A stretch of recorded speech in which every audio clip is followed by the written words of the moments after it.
Buenas tardes. Buenas tardes, Julio. Es un gusto reencontrarnos después de varios meses de que no hemos conversado.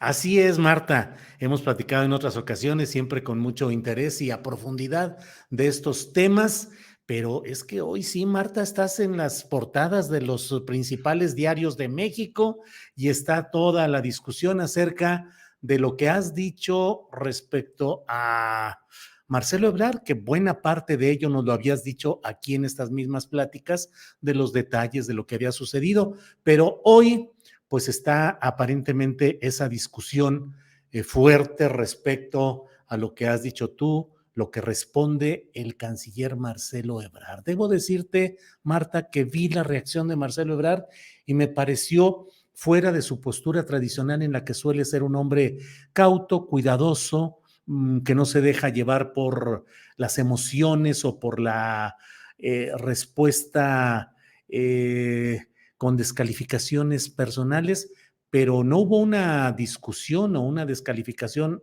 directa y clara a lo que tú dijiste, sino alegó rencor, que hay un rencor tuyo contra él. Marta. Mira, yo creo que lo que vimos ayer fue verdaderamente un ataque deleznable desde el atril presidencial, con todos los símbolos del poder, en contra de una ciudadana retirada que está en su casa y que tiene derecho, como dijo el presidente, a manifestarse y expresarse. Lo que vimos ayer fue una persona sin control de sus emociones, jugándole al psicólogo, que parece que estaba proyectando sus emociones, y que verdaderamente fue un ataque, pues, ad hominem, o más bien ad feminam, dirigidas a la persona, no a las ideas ni a lo que se está discutiendo, Julio. Y eso, para mí, es muy grave en un gobierno que se dice de izquierda, humanista y demócrata, porque eso es hacer evidente la indefensión de los ciudadanos. Porque si yo me he podido defender en legítima defensa, desmintiendo los dichos del canciller, un mexicano que no tenga estos recursos, ¿cómo se defiende, Julio? Y fue un ataque misógino. Las mujeres están ahí para aparentar que tenemos equidad de género. Las mujeres son la cara bonita del gobierno, pero en el fondo ese ataque fue de un desprecio profundo a la inteligencia de las mujeres. ¿Hablas solo de lo dicho por el canciller Por o el también canciller. la parte en la que el presidente dijo que habías pasado al ala conservadora? No, de lo dicho por el canciller. Lo que dijo el presidente del ala conservadora, mira, los veracruzanos no tenemos nada de conservadores, ¿sí? Y en este país tan diverso, tan estratificado, tan regionalizado, dividir al país en conservadores que están contra mí y los que están a favor mío es un gravísimo error. ¿Por qué? Porque es un país, eso niega la esencia fundamental de México, es su diversidad cultural, es su diversidad ideológica, que es su libertad de pensamiento. Yo creo que habemos muchas personas que, por ejemplo, estamos totalmente a favor de los derechos de las minorías y que entonces no nos hace conservadores, pero sin embargo, podemos criticar la manera en que se está implementando, por ejemplo, la construcción de la refinería de Dos Bocas, que ya ha excedido 2 y casi 3 veces el presupuesto. Y eso no nos hace conservadores. O sea, la diversidad de opiniones es mucho más matizada que dos grupos. Entonces, yo no me considero conservadora. Si el presidente me considera así, está en todo su derecho y yo respeto su opinión. Yo no me considero conservadora, pero el presidente no fue un ataque misógino, Julio. El del secretario. Marta, perdón, Marta, en el análisis público, pues hay la discusión acerca de si se aprobó o no el programa Quédate en México, si fue un programa de protección a los migrantes, en fin, mil cosas. Lo cierto es que México desplegó decenas de miles de miembros de la Guardia Nacional para establecer una especie de muro en el sur del país para evitar el paso de los migrantes. Uno. Y dos, que decenas de miles de personas han cruzado, han sido devueltos de Estados Unidos para establecerse en México, sea cual sea el nombre de ese programa.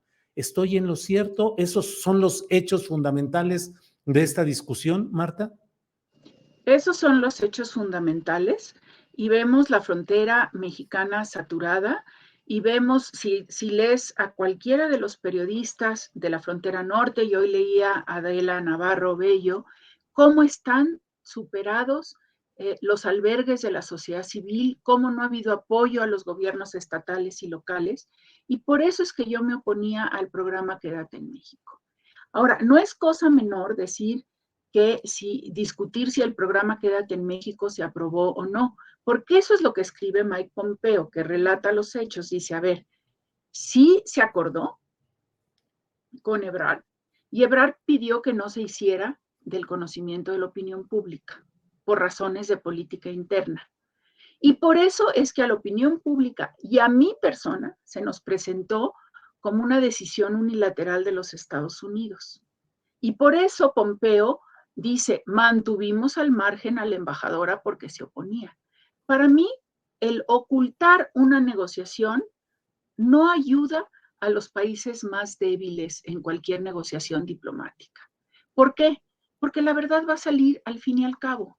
Y si conocemos Estados Unidos, al final de cualquier gobierno, todos los principales personajes sacan memorias. Y en esas memorias te van a exhibir de una u otra manera. Marta, lo que hizo Marcelo Ebrard en estos episodios que han sido narrados tanto por Donald Trump como por Mike Pompeo y de los cuales tú estás dando también testimonio, ¿constituyen una forma de traición a la patria? Mira, me parece muy fuerte. Yo no me atrevería a llegar a esos extremos, sería una irresponsabilidad de mi parte. Yo creo que lo delicado es que esas concesiones o acuerdos lo que hacen es sentar precedentes, Julio, y le van quitando márgenes de acción y de maniobra al gobierno actual y lo que es peor, a los gobiernos venideros. ¿Por qué? Porque si en el futuro les queremos decir a los estadounidenses, no, mira, esto no, y ya no nos vas a regresar a nadie más que a mexicanos deportados, nos van a decir, pero si ustedes ya aceptaron y aquí están. Y si se quiere pelear un caso de estos, la ilegalidad de alguna medida en las cortes de Estados Unidos, nos van a decir, ustedes ya aceptaron y vamos a tener márgenes de maniobra reducidos. Y si eventualmente llega a haber una reforma migratoria integral en los Estados Unidos, no sabemos si los sectores más conservadores van a decir, pues que quede en la nueva ley migratoria, que siempre que haya cruces irregulares desde México y tal, se los vamos a devolver. Y entonces nos van a tratar de aplicar extraterritorialmente una ley. Eso es lo delicado. El resolver los temas de bote pronto, de coyuntura, sin pensar las consecuencias futuras o sin evaluar más bien todas las consecuencias futuras. Entiendo que las negociaciones, y soy la primera en decirlo, fueron muy difíciles. Estuve presente en las de, no en las de noviembre, pero sí en las de junio de 2019. Entiendo las presiones a las que fuimos sometidos. Entiendo los márgenes de maniobra muy limitados que tenía el gobierno de México y que teníamos también opciones más fuertes que hubieran llevado quizás a una confrontación con el gobierno de Trump y a lo mejor ahorita no tendríamos TEMEC, que sí es un ancla importante para el desarrollo económico de México.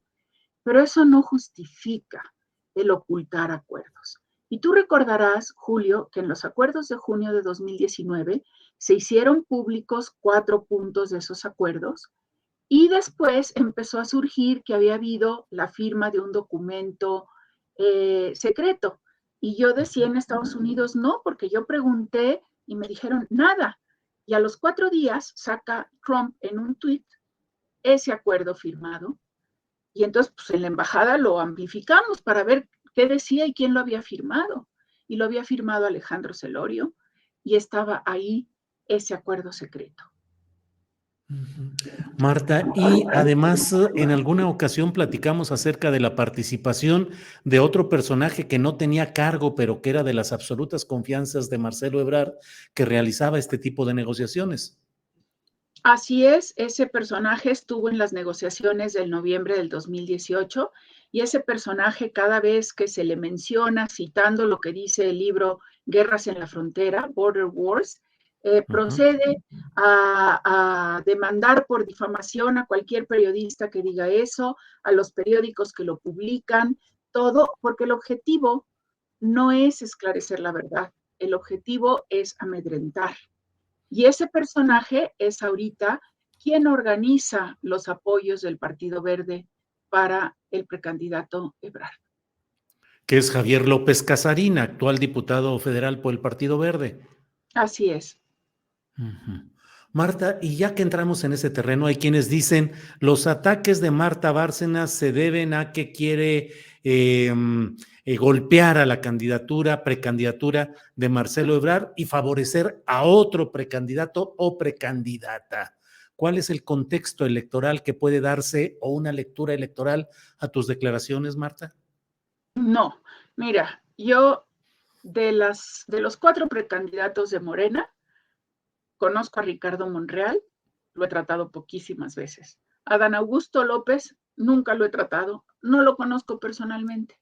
Y a Claudia Sheinbaum he cruzado saludos con ella en 2 ocasiones. No tengo ningún compromiso con ellos, no tengo ningún compromiso con ningún precandidato de la oposición. Tengo, algunos de ellos son amigos míos desde hace tiempo, desde hace muchos años, nos conocemos profesionalmente, Beatriz Paredes, Ildefonso Guajardo, Claudia Ruiz Massieu, que fue mi jefa, el secretario de Turismo, el exsecretario de Turismo de la Madrid. Con ninguno de ellos tengo ningún compromiso ni ningún apoyo. Y no pretendo descarrilar a nadie. Yo creo que los votantes mexicanos son suficientemente inteligentes para saber por quién van a votar y seguramente no votarán por ningún precandidato que tenga un caudal de casos de corrupción persiguiéndolo o detrás de él. Marta, por otra parte, hay quienes, y te comento lo que está en el chat de este programa, mucha gente Sí. dice, ¿por qué habla de misoginia? Ya no se puede criticar a una mujer porque ya todo lo argumentan como algo misógino. ¿Qué responder, Marta? No, hablo de misoginia no porque se critique a una mujer, claro que se le puede criticar, sino por los términos que utilizó. Rencor obsesivo, lo que quiere es descarrilarme, tal. Oiga, ¿de cuándo acá? Ese señor es psicólogo. ¿De cuándo acá? Él se mete en mi psique y piensa que puede hablar por mí. Eso es misoginia. Si el señor hubiera dicho, a ver, la señora no tiene razón por esto y esto y esto, y yo estoy en desacuerdo por esto y esto, pero no, todo fue un ataque personalizado, utilizando términos que él no tiene derecho a usar. Marta, ¿decepcionada del manejo de la diplomacia durante esta administración? Bueno, yo creo que la diplomacia, yo diría más bien la política exterior, porque la diplomacia es el instrumento para lograr objetivos de política exterior, se ha quedado corta para el tipo de política exterior que pudimos haber desarrollado con un gobierno que fue elegido por esta amplia mayoría y que traía un programa interesantísimo, no solo de combate a la pobreza, sino de combate a las desigualdades, que es un gobierno que de hecho muchos de los objetivos de desarrollo sostenible de Naciones Unidas son totalmente compatibles con las prioridades de este gobierno, con un gobierno que despertó tantísimas esperanzas en la comunidad mexicana en los Estados Unidos. Yo creo que nos hemos quedado un poco cortos y eso es lo que más lamento, que ha faltado creatividad, que ha faltado aterrizar proyectos y programas concretos, más que estar defendiendo siempre el principio de no intervención y siempre se les olvida el de la promoción y protección de los derechos humanos. Y eso es lo que lo que a mí me da un poco de tristeza y de dolor. Que, Ujú. por ejemplo, ¿cuál es la política exterior hacia África? ¿Hay una visión de este gobierno de las oportunidades o no de la relación con África? No la hay. Ahora hubo ayuda a Turquía, antes Turquía y Siria, y eso me da muchísimo gusto y muchísimo orgullo como mexicana, pero no hay mayor despliegue de una visión de cómo está cambiando el mundo en esa zona. ¿Cuál es la visión hacia Asia? ¿Cuál es la política mexicana hacia China, hacia Japón? No lo tenemos claro. No se ha firmado siquiera la actualización del acuerdo con la Unión Europea, que estaba ya casi concluidas las negociaciones. Yo creo que hemos perdido muchas oportunidades y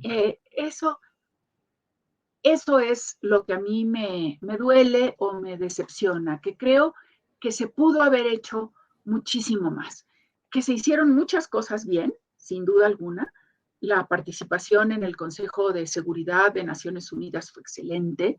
La ratificación del TEMEC fue muy importante. El voltear a ver a América Latina de nuevo, el profundizar las relaciones con América Latina ha sido muy bueno, aunque hay también sus aristas a discutir, entre ellos lo que está pasando en Nicaragua, que debería de indignarnos a todos los mexicanos y a toda la izquierda mexicana. Eh, eh, y por eso le hice un reconocimiento a Epigmenio Ibarra cuando dijo que Ortega ha traicionado la revolución sandinista, porque tiene toda la razón en esa traición.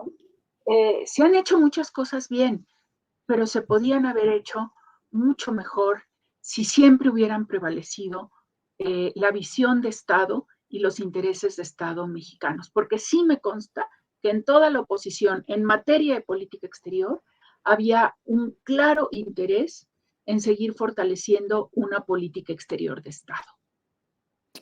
Bien, Marta, pues gracias. Gracias por esta oportunidad de platicar sobre estos temas. Te agradezco la amabilidad de la entrevista, a reserva de lo que desees agregar.